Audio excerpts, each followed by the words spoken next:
Hi, Dr. Dan Kalish here, founder of the Kalish Institute, and I wanted to talk to you a little bit about starting a telemedicine practice. I've been very happy with my telemedicine practice. I've been running it for over 15 years, and I've worked with literally hundreds of doctors in setting up these types of practices, and it's not a bad gig.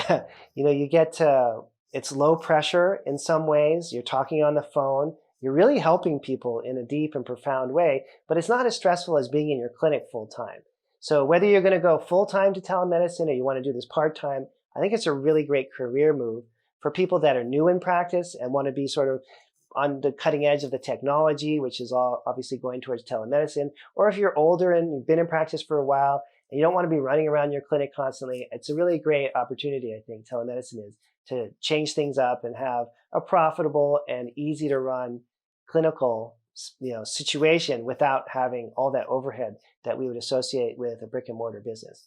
So I want to talk in this session a little bit about the free consultation. In one of the earlier talks, I mentioned that you want to email out to your patient list. You want to offer them a free 15-minute consult in order to get them enrolled as a telemedicine patient. And you may be doing acupuncture already or chiropractic already, be a medical doctor, a nurse practitioner, whatever your existing practice is.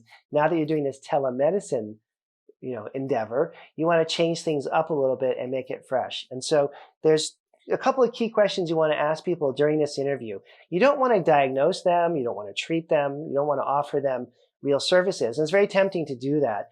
But the point of the free consultation is that we're not doing any of those things. We're just developing rapport and we're establishing what the telemedicine practice is all about for us, right? So you can ask these questions very safely and not get into diagnosing or treating anyone. Number one, what do you think is going on? What are the main health problems that you're struggling with right now? And make sure that you get a complete explanation for that. And then number two, when did these problems first start? And get a sense of when the problems first started and what else was going on in their life around that time. Okay. So I'll give you an example. For example, let's say it's a woman and she's struggling with fertility problems. And she'd say, oh, well, I don't know. I've been trying to get pregnant for the last year.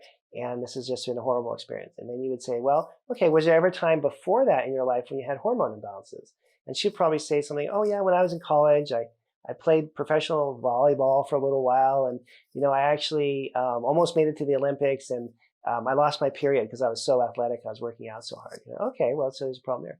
Anything before that? And you keep asking these questions and she'll probably say something like, maybe when I was 15, my parents were going through a divorce and I had a horrible acne problem at that time and a horrible problem with my hormones, and they put me on birth control to make it go away.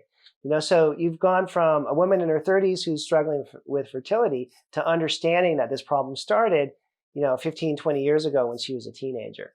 And so that idea of establishing rapport, really understanding when was the problem first initiated, going back in time and dialoguing with the person, you can usually do all of that in 5 to 10 minutes.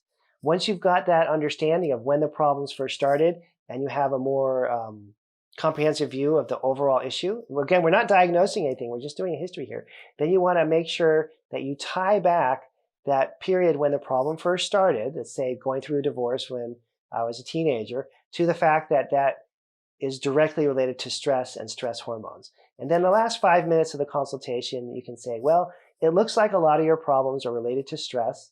And I think that we should check your stress hormones as a way to get started. We should run a test for your adrenals and look at cortisol and DHEA levels and see if there's something wrong with there as our launching point for this telemedicine evaluation, right? And then on the follow-up, once the lab comes back, you would then do a paid consultation and review the lab. I'll give you a couple other simple examples. Let's say the person is struggling with a weight problem. Then you would let them know, well, I understand that you're struggling with this weight issue. Cortisol has a really strong role to play in metabolism, and we find often that people that struggle with their weight have a damaged metabolism. I think we should test and correct your metabolism. Let's look at your cortisol. Or if the person has depression or anxiety or mood problems, you can let them know, well, stress is a huge component in not feeling well, not being able to sleep, having a mood problem or anxiety or depression. I think we should start your evaluation with an adrenal stress test so that we can look at the hormonal component or the stress component of this. And so if you have a good explanation for various top conditions as to why they should do an adrenal stress test, everyone will order the test. Then when the test comes back, you can do your follow-up consult, present the results and the findings, and suggest supplement programs and lifestyle changes to really make them feel better. And this is a simple, easy way that you can launch telemedicine practice now.